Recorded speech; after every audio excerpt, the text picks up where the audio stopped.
Mr. Director, you and the FBI, working with state and local law enforcement officials in Utah,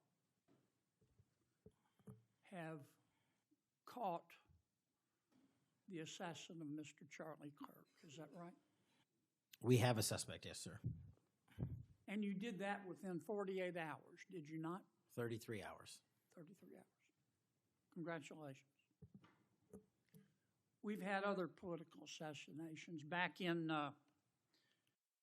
June, an assassin assassinated Representative Melissa Hoffman, Mr. Hoffman, Senator John Hoffman, and Mrs. Hoffman in Minnesota. You and the FBI and Minnesota state and local law enforcement officials caught the assassin within 48 hours, did you not? I believe that timeline's correct, Senator. Congratulations. Sometimes we miss the forest for the trees. Good work.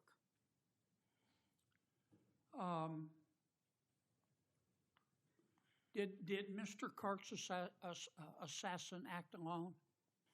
As I've said since the beginning, Senator, it is very much an ongoing investigation, and I can't speak to the state charges. That's for the state to address on their own, but we are providing them with the same investigatory findings reporting the department. And as I noted to Senator, I believe it was Cornyn or Hawley, that there are a number of individuals that are currently being investigated and interrogated, and a number yet to be investigated and interrogated specific to that chat room.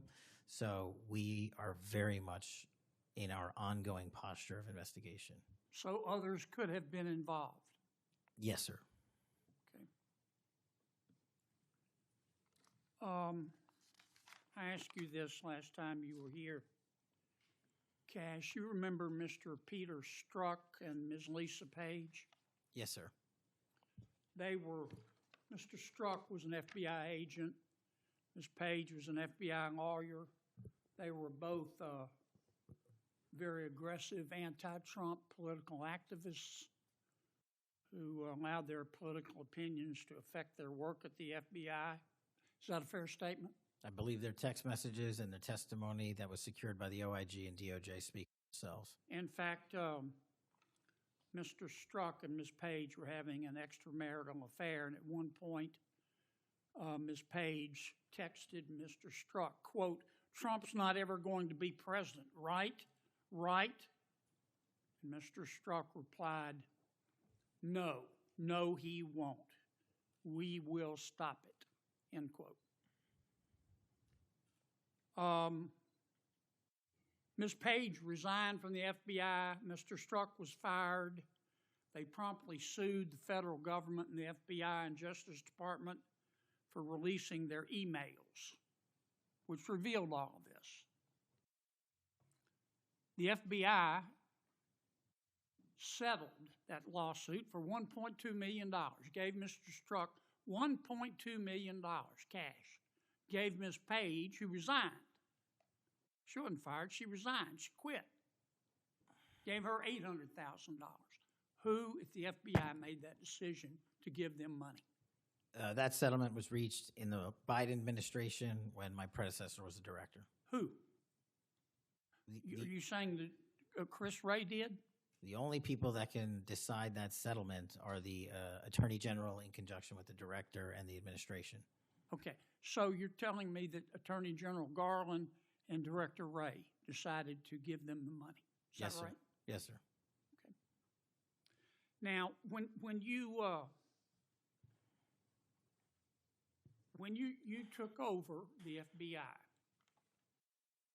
did you find instances of where, under the Biden administration, the FBI had weaponized the agency to push the political beliefs of President Biden? Sorry, the last part?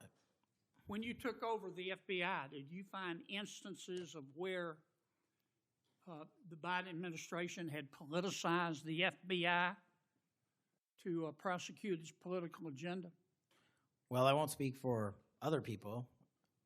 having been a target of that weaponization, having been a staffer on the House Intelligence Committee, having had the Justice Department weaponized against me for making the findings and leading the investigation of Russiagate, I know what that feels like. And that's why, as the FBI director, I'm committing to not ever have that ever happen again. But I'm also committed to fully investigating what was done, and that matter is still ongoing. So I assume, I take it your answer is yes. Yes, sir. And you're firing those people, is that right? Anyone that politicizes their job at the FBI will not work at the FBI. Okay. You've heard some of my colleagues either implicitly or otherwise suggest that you have politicized the FBI to prosecute the political beliefs of President Trump. Is that true? I don't know how that can be true when the stats that I cited, to include the 23,000 arrests, 6,000 weapons seized, 1,600 gang and criminal enterprise organizations, 4,700 children found and rescued, more enough fentanyl seized to kill a third of America. The men and women of the FBI are now in an apolitical mission, and this is why the numbers are historic in 7 Have you months. fired people because they voted for Vice President Harris? I don't ask people who they vote for, and neither does the FBI. Okay. But you've given people polygraphs, have you not? Many people in the FBI take polys. The FBI does that all the time. Yes, sir. Does it not? Yes, sir. For a long time, is that correct? Decades. All right. I want to ask you about the Epstein files. Have you seen the Epstein files? I have not reviewed the entirety of it myself, but a good amount. Would it be fair to say that Mr. Epstein trafficked young women, including, in some instances, minors, for sex to himself? That was specifically the allegations in the 2018 indictment in the Southern District of New York. Okay. Who else did he traffic these young women to? In terms of what the investigation, again, going back to 2008, Mr. Acosta, who limited the investigation and limited the search warrants and limited the parameters of the investigation, the only thing we are able to speak to publicly, because he was given a non-prosecution agreement by Mr. Acosta, is that first time period from, I believe, don't quote me on this, 97 to 2001-ish. And then when the Trump administration courageously reopened it. Excuse me for interrupting, but I'm going to run out of time.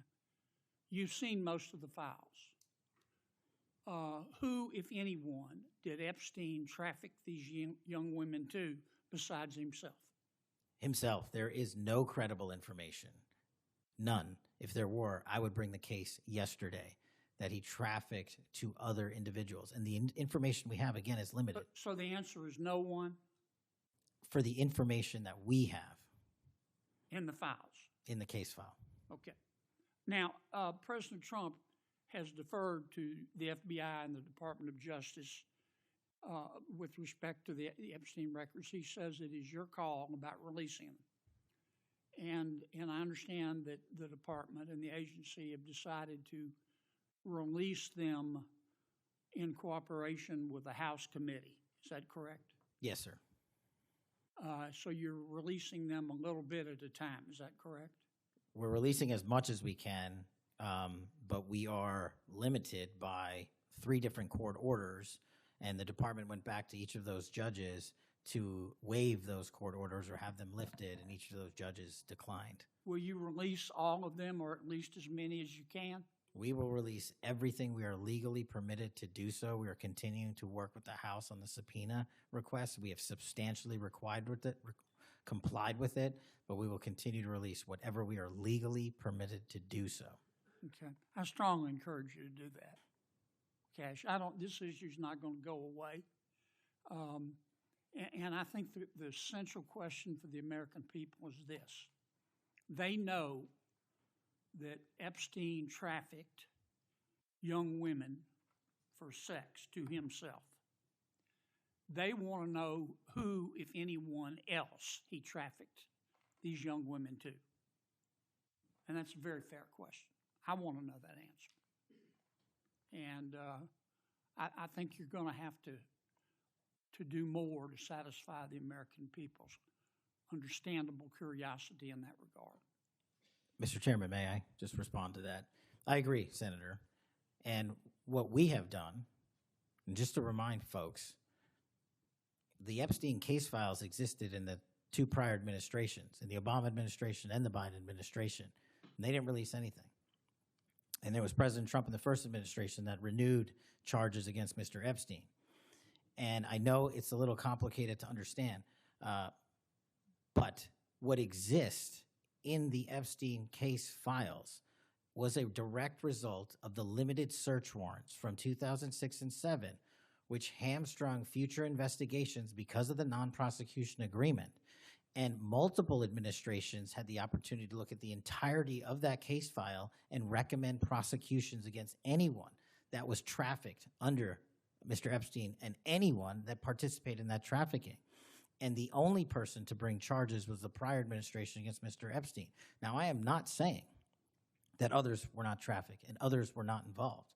What I am telling you is that based on the information we have, and we have continuously and publicly asked for the public to come forward with more information. If there is, we'll look at it. But based on credible information, we have released all credible information, and the information that the Department of Justice and the FBI never releases is information on investigations that are not credible.